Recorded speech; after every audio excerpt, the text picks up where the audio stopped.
Ryan lived a simple life, a life built around his daughter, Lily, and the honest work of his hands. Every morning, before the sun fully woke up the town, he'd fire up his old pickup truck. It was a faithful old beast, rusty in places like a forgotten penny, with a sputtering engine that always seemed to take a deep breath before rumbling to life. Some folks in town called it a heap, a clunker, or even that eyesore on wheels. Ryan just called it Old Blue, and it got him to the garage where he fixed cars and, more importantly, took Lily to school. His neighbors, especially Mrs. Henderson with her perfectly trimmed rose bushes and Mr. Peterson with his shiny new car, often looked down on Ryan. They'd whisper about his worn-out jeans, his modest little house, and of course, Old Blue. "He barely scrapes by," Mrs. Henderson once sniffed to Mr. Peterson, loud enough for Ryan to hear as he wrestled a heavy toolbox into his truck. He just smiled, a quiet, kind smile that hid any hurt. What mattered to Ryan wasn't what his truck looked like or how much money he had in his pocket. What mattered was Lily's laughter and the feeling of a job well done. He was a good dad, a good mechanic, and that was enough for him. One afternoon, the sky grew heavy and dark, not with the gentle gray of a coming shower, but with a deep, angry purple. A big storm was brewing. The air grew still, then a sudden gust of wind rattled the windows of Ryan's garage.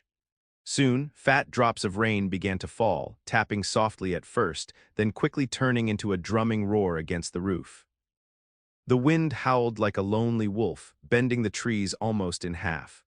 Ryan watched from the garage door as the streetlights flickered and went out, one by one. The rain poured down in sheets, making it hard to see more than a few feet ahead. Gutters overflowed, turning the sidewalks into rushing rivers. Lightning flashed across the sky, followed by loud booms of thunder that shook the ground. It was the kind of storm that made people hurry indoors, pulling their curtains tight and hoping the power wouldn't go out. Ryan knew the roads would be tricky, maybe even dangerous. He thought about Lily safe at his sister's house and hoped everyone else was tucked away too. Old Blue, parked outside, was getting a good wash, though the rust probably wouldn't mind. The town was swallowed by the storm's fury, a world of swirling water and crashing wind. Even with the storm raging, Ryan had to get home. He pulled on his old raincoat, grabbed a flashlight, and climbed into Old Blue. The wipers worked hard, swishing back and forth like crazy dancers, but they could barely keep up with the water rushing down the windshield. The road was a blurry, dark ribbon, lit only by his headlights and the sudden, bright flashes of lightning. Tree branches swayed wildly, casting scary shadows. As he drove slowly, his eyes peeled for any trouble. A flicker of red caught his attention through the pouring rain. It was a car pulled over to the side of the road, its hazard lights blinking weakly. He slowed Old Blue down, squinting to see better. A figure stood beside the car, looking small and helpless against the storm. As he got closer, his headlights cut through the gloom, showing a woman completely soaked, her hair plastered to her face. She was trying to do something with her tire, but it was clearly flat. She looked cold, tired, and very frustrated. Ryan could tell she was in a real fix, alone in the middle of such a terrible storm. Her name, though he didn't know it yet, was Sarah, and she looked like she needed help right away. Seeing Sarah in such trouble, Ryan didn't even think about the late hour or how tired he was from a long day of fixing cars. He didn't think about his own warm, dry home waiting for him. His heart just told him to help. He slowed Old Blue even more, then carefully pulled over behind Sarah's car, making sure his headlights lit up her struggle. He put on his own hazard lights, a small orange flicker in the heavy rain. He grabbed his big, sturdy flashlight and stepped out into the wild weather. The wind immediately tried to rip his raincoat off, and the rain felt like cold needles hitting his face.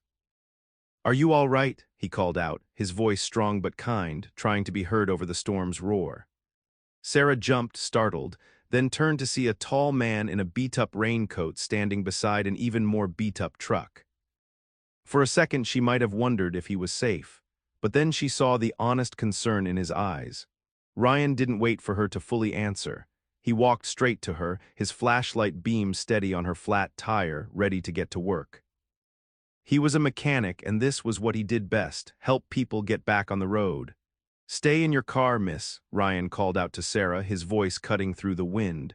"You're already soaked. I'll handle this." He didn't want her out in the cold rain any longer than she had to be. Sarah, shivering and surprised by his quick actions, nodded and slipped back into her driver's seat, watching him through the rain-streaked window. Ryan worked with practiced ease. The tools from Old Blue's back were old but trusty, just like him. He moved quickly, his strong hands unbolting the flat tire, the steady beam of his flashlight cutting through the stormy darkness. The wind tried to push him and the rain stung his eyes, but he didn't stop. He wiped his brow with the back of a greasy hand, not minding the extra grime. In what felt like no time at all, the flat tire was off and the spare was on. He tightened the last bolt with a grunt, then gave the new tire a firm kick to make sure it was secure. All the while, he kept an eye on Sarah's car, making sure she was out of the worst of the wind and rain. He even made sure to put her old flat tire carefully in her trunk so her car wouldn't get too dirty inside. He stood up, wiping his hands on his pants, a quiet hero in the storm. When Ryan tapped on her window, Sarah quickly rolled it down, a blast of cold air and rain sweeping in. "It's all set," he said, his voice a little rough from the wind but still kind. "You're good to go." He stepped back, a silhouette against the stormy night, his old raincoat dripping.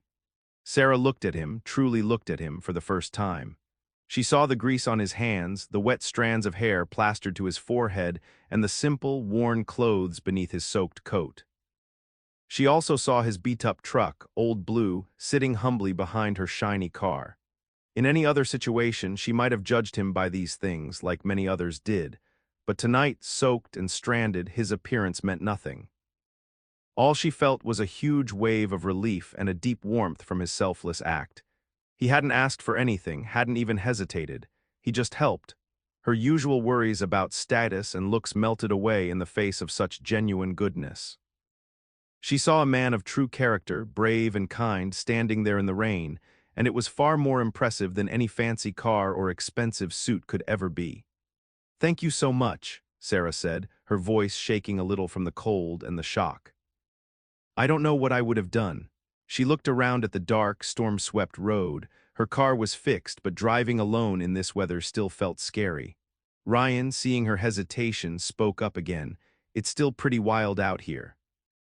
Your spare will get you home, but it's not good for long drives. Where do you live? I can give you a lift. Old Blue might be rusty, but she's steady in a storm." He gestured towards his truck with a slight, reassuring smile. He didn't want to just leave her to face the rest of the dark, wet journey alone. Sarah looked at Old Blue, then back at Ryan. A week ago, she might have politely refused, thinking about the contrast between her car and his. But tonight, all that mattered was getting home safe. She felt a deep sense of trust in this kind stranger. "That would be wonderful, thank you," she said, truly thankful. "I live just a few miles down the road, past the old oak tree." She walked towards Old Blue, not caring about the mud or the rust, only about the warmth of human kindness. Ryan opened the passenger door for her, the old metal groaning softly, and she carefully climbed in, leaving her car parked safely by the roadside. Inside Old Blue, the world outside still roared, but a surprising quiet settled between Ryan and Sarah. The old truck, despite its age, felt safe and warm. Sarah shivered once, and Ryan quickly turned up the heater. "Thanks," she murmured, pulling her wet coat tighter. "No problem," Ryan replied, his eyes on the road, carefully guiding Old Blue through the puddles. "Glad to help." To break the silence, Sarah asked, "You're a mechanic, right? You fixed that tire so fast." Ryan chuckled. "Yeah, I've been turning wrenches since I was a kid, comes in handy." He then asked about her day, and soon they were talking easily. Sarah shared a funny story about her cat, and Ryan told her about Lily's latest adventure at school. They found out they both loved old movies and hated instant coffee. Ryan even made a joke about Old Blue's grumpy engine, and Sarah laughed, a real, warm laugh that filled the small space. The ride, which could have been awkward, instead felt like a cozy chat with an old friend. The storm outside faded into the background as they discovered more and more little things they had in common, making the short journey feel special. Too soon, Old Blue pulled up to Sarah's driveway. The storm had lessened a bit, but the rain was still falling steadily. "Here we are," Ryan said, turning off the engine. The sudden quiet felt big after their easy chatter. Sarah turned to him, her eyes soft with thanks. "Ryan, I can't thank you enough. You really saved me tonight." She paused, then took a deep breath. "You know, it was really nice talking to you. I'd like to see you again. Maybe when it's not pouring rain." A small blush colored her cheeks, but she met his gaze directly. Ryan was surprised. He hadn't expected her to ask. He usually didn't get this kind of attention, especially not from someone like Sarah, who seemed to have a life so different from his own. A warm feeling spread through him. "I'd like that very much, Sarah," he said, a genuine smile lighting up his face. "Let me grab a pen." He quickly scribbled his number on a piece of paper he found in his glove compartment and handed it to her. Their fingers brushed, and a little spark seemed to fly between them even in the damp air. "Call me," he said, his voice a little softer now. Sarah nodded, clutching the paper. "I will." With one last thankful look, she opened the door and stepped out into the still falling rain. True to her word, Sarah called Ryan the next day. They chatted for a long time, laughing easily like they had in Old Blue. Soon they set up their first date. It wasn't fancy. Ryan picked her up, not in Old Blue this time, but in a slightly newer car he borrowed from the garage owner.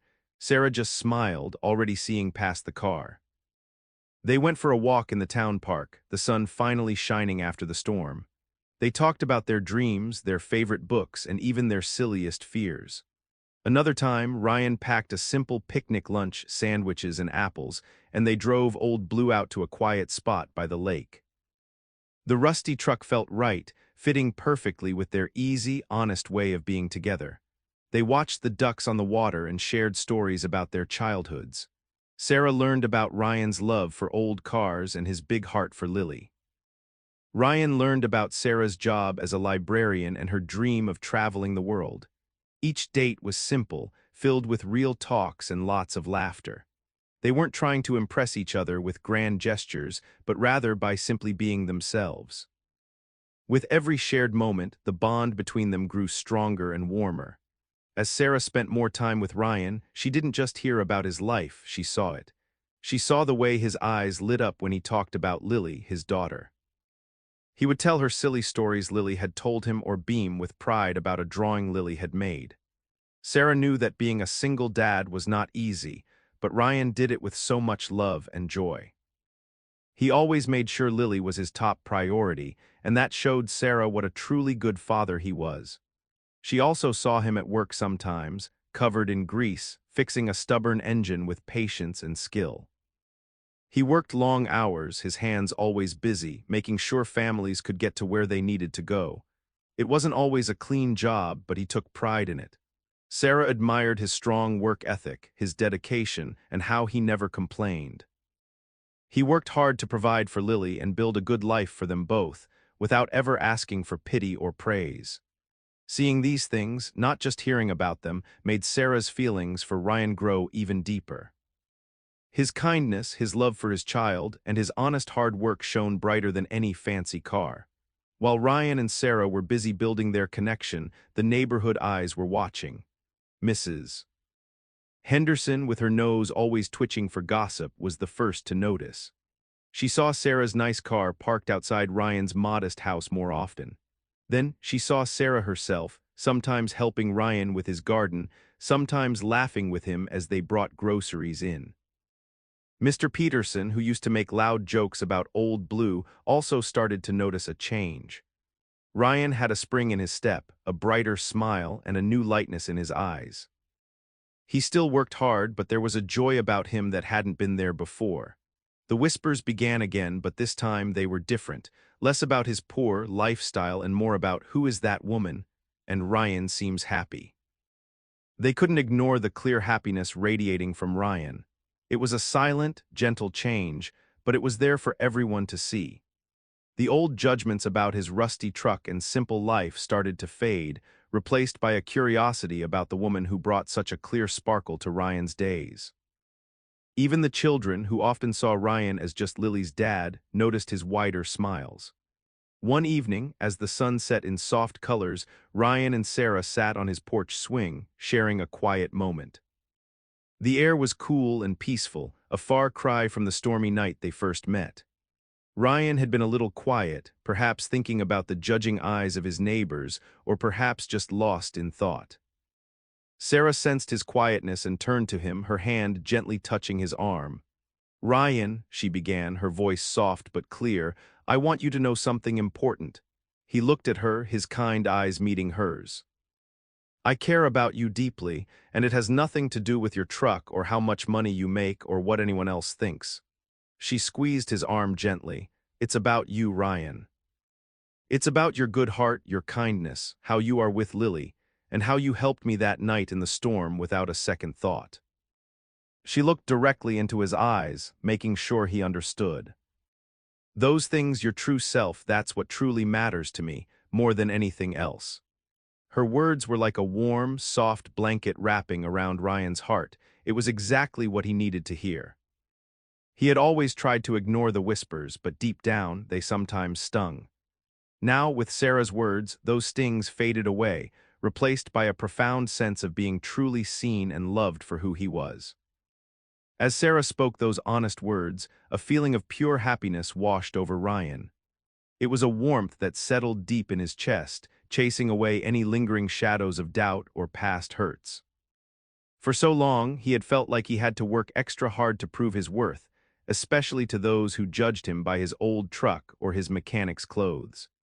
He knew he was a good dad and a good man, but it was rare for someone outside his small circle to truly see past the surface. Now, sitting beside Sarah, holding her hand, he realized he had found someone truly special. Someone who looked at his heart, not his wallet or his rusty vehicle. She saw the real Ryan, the one who loved Lily fiercely, who found joy in fixing things, and who would always stop to help someone in need. This was a kind of acceptance he hadn't known he was missing, and it felt like coming home. A wide, genuine smile spread across his face, a smile that reached his eyes and made them twinkle. He squeezed Sarah's hand back, feeling a deep, quiet joy. He had found a partner who valued the things that truly mattered, and in that moment Ryan felt incredibly, wonderfully happy. Ryan turned to Sarah, his heart full. He didn't need grand words to reply. Instead, he simply leaned in, his gaze warm and tender, and kissed her gently. It was a soft, honest kiss, full of all the unspoken feelings they had grown to share. Sarah kissed him back, her hand reaching up to touch his cheek, her eyes closing as she felt the sweet connection. In that simple, quiet moment on the old porch swing, under the soft glow of the evening sky, everything felt right. It wasn't about the fancy things in life. It wasn't about shiny cars or big houses or what the neighbors thought. It was about the way Ryan had stopped on a stormy night, without a moment's thought for himself, to help a stranger. It was about his kind heart, his steady hands, and the deep love he held for his daughter. It was about Sarah seeing past the rust of old blue and the grease on his hands to the good man underneath. Their love story, born from a flat tire in a storm, was a quiet song of kindness. It showed that true love isn't about how things look on the outside, but about the beautiful heart that beats within. And as they held each other, they knew their journey had just truly begun.